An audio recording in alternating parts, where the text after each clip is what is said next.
le monde connaît cette marque. Et pourtant, vous, les Américains, les Britanniques, les anglophones, vous prononcez cette marque Nike. Comment ça, on dit Nike? Moi, j'ai toujours dit Nike. Et que dire de Ikea, que j'ai toujours prononcé Ikea, alors que la moitié de la planète prononce ce magasin IKEA. IKEA. Pour moi, ça sonne vraiment bizarre. Mais pour vous, je suis sûre que c'est les Français qui parlent de manière étrange. Et malheureusement, ou heureusement, ce ne sont pas les seuls noms de marques concernés. Il y en a plein d'autres. Je vais vous donner d'autres exemples de noms de marques que l'on prononce de manière complètement différente et je vais vous expliquer pourquoi est-ce que les Français prononcent ces noms de marques de manière super étrange.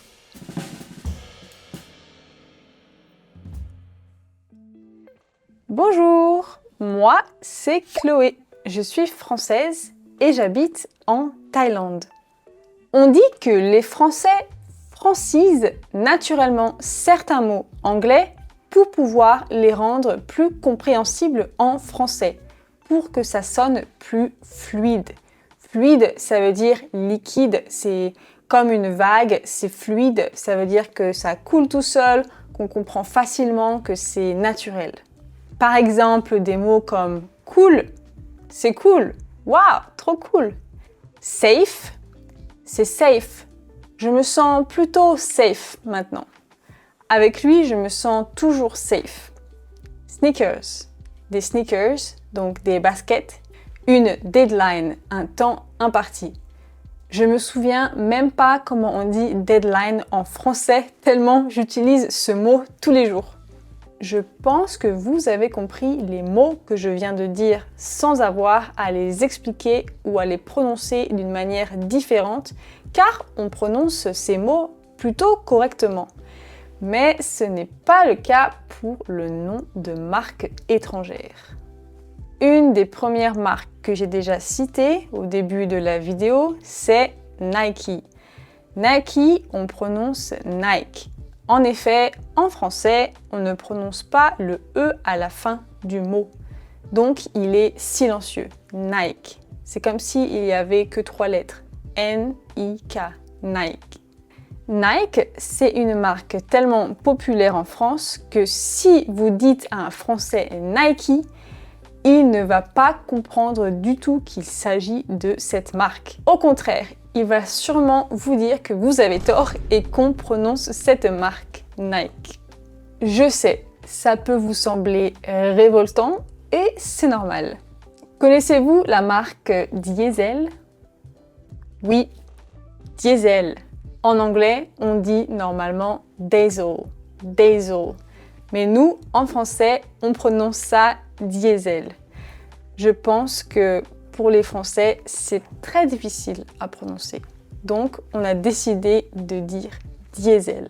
Une autre marque de vêtements qui sonne complètement étrange en français, c'est Levi's. Oui, on dit Levi's. Levi's. Ça n'a rien à voir avec le mot d'origine. Rien du tout. Je vous vois derrière votre ordinateur. Je vous vois commencer à trembler, à suer, à transpirer. Oui, ça sonne vraiment pas comme le mot original. C'est vraiment étrange.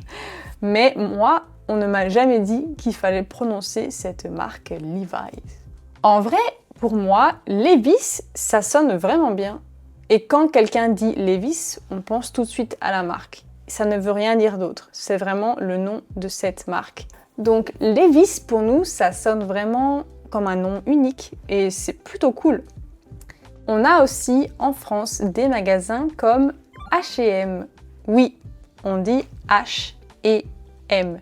C'est littéralement la traduction en français de H&M.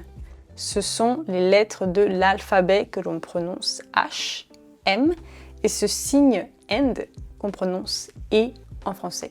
C'est un magasin qui est aussi tellement connu qu'on ne se pose pas la question du nom. Mais c'est vrai que littéralement, H&M, ça voudrait dire H et M. Ça n'a aucun sens. Mais c'est pas grave. On a aussi le magasin Primark. Primark. Qui veut dire littéralement en français prix marque. Le prix de la marque. Au moins, c'est clair. On sait que c'est une marque à petit prix. Mais normalement, dans la langue d'origine, on dit Primark. Quand je veux acheter des nouveaux meubles ou un lit, des coussins, je vais à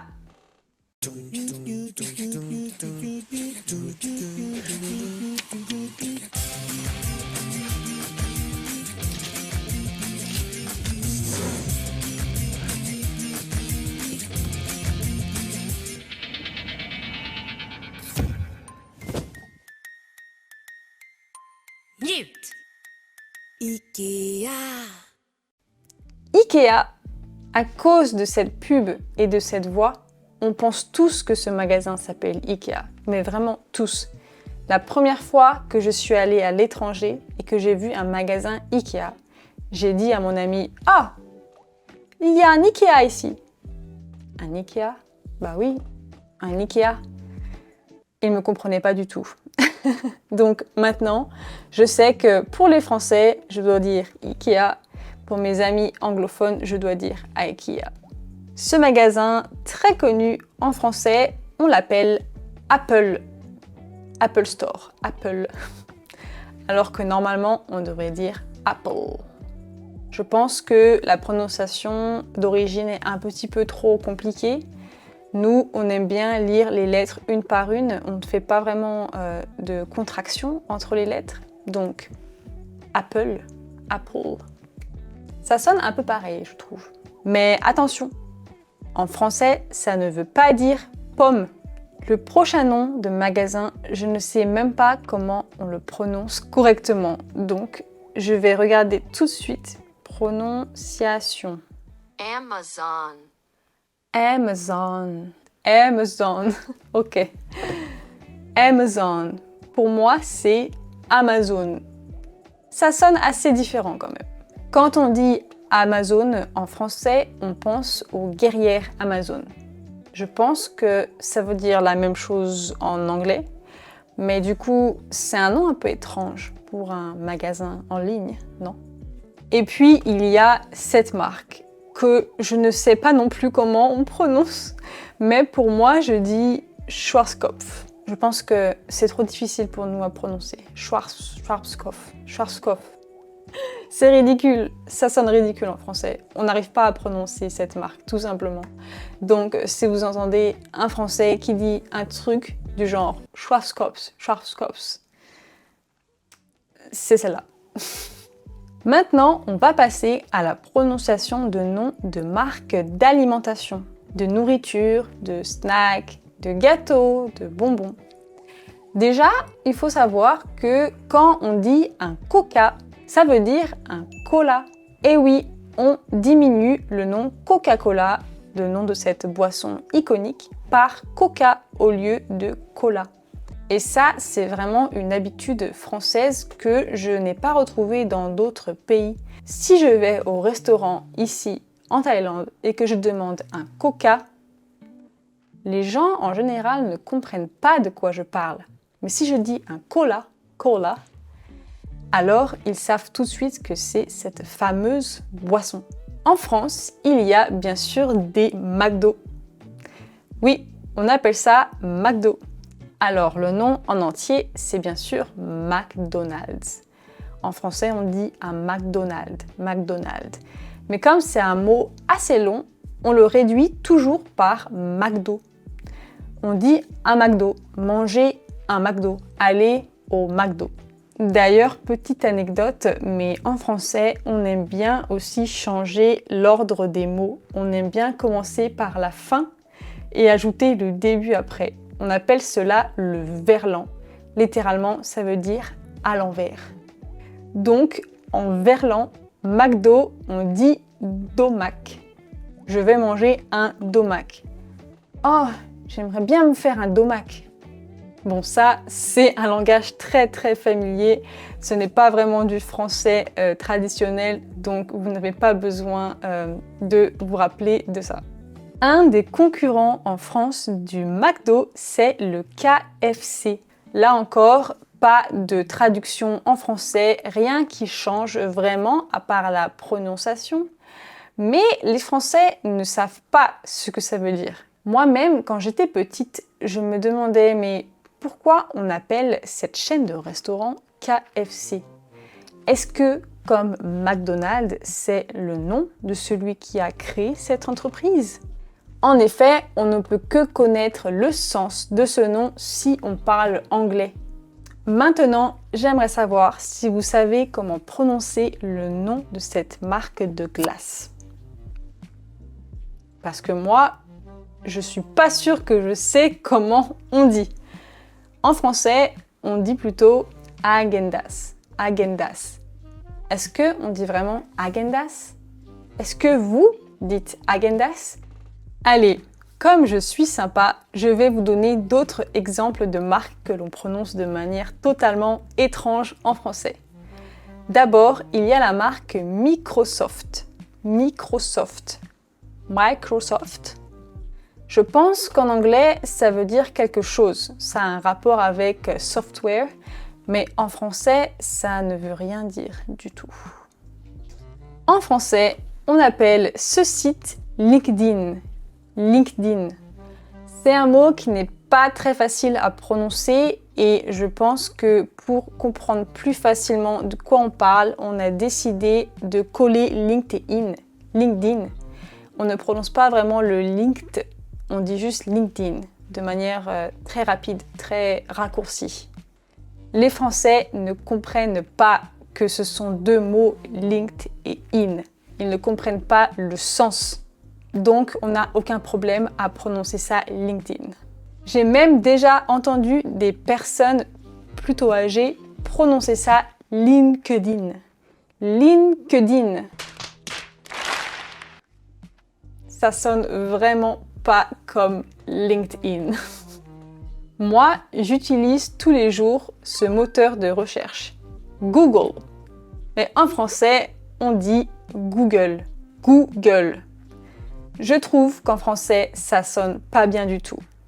Ça veut dire gueule de Google, visage goût. En vrai, ça veut rien dire. Mais on prononce Google, Google. Et c'est un mot qu'on utilise aussi très souvent, avec des amis, au travail. Oh, ça veut dire quoi ça? Tu connais? Non, je vais regarder sur Google. Cette marque, on la prononce Adobe. Adobe Photoshop, Adobe Premiere Pro. Mais normalement, on dit Adobe. Encore une fois, comme pour Nike, on ne prononce pas le E à la fin du mot. Et est-ce que vous saviez qu'il y avait des noms de marques qui ont été totalement modifiés pour le marché français? Parfois, on change le nom de marque ou de produit pour éviter des malentendus et pour que ça sonne mieux en français. Vous avez déjà peut-être mangé des glaces avec ce logo. Eh bien, ce n'est pas le même nom de marque partout dans le monde. En France, ce logo se réfère à Miko, des glaces Miko. Mais dans d'autres pays, on dit ça Frigo ou Algida ou Bowls. Ce personnage, est-ce que vous le reconnaissez? Mais oui, c'est Monsieur Propre. Monsieur Propre, littéralement, c'est la traduction de Mr. Clean. Ça veut littéralement dire propre, donc on l'appelle Monsieur Propre. Enfin, la marque de céréales Kellogg's, qui a maintenant changé de nom, a aussi plusieurs fois simplifié le nom de ses paquets de céréales pour le marché français. Les Frosted Flakes sont devenus les Frosties. Les Honey Pops sont devenus Miel Pops. Et les Pop-Tarts sont devenus Trésor. Voilà, c'est déjà la fin de cette vidéo. J'espère qu'elle vous aura amusé. S'il vous plaît, ne nous jugez pas, nous Français qui essayons de prononcer ces noms de marques comme on peut. D'ailleurs, s'il y a des mots que vous n'arrivez pas du tout à prononcer en français, n'hésitez pas à me le dire en commentaire. Merci d'avoir regardé cette vidéo et je vous dis à bientôt. Si tu as aimé cette vidéo de Dreaming French, n'oublie pas de t'abonner à notre chaîne YouTube pour ne pas manquer les futures vidéos. Sur le site dreamingfrench.com, tu pourras regarder beaucoup d'autres vidéos d'input compréhensibles en français. Inscris-toi à notre liste d'emails pour savoir quand le site web sera en ligne.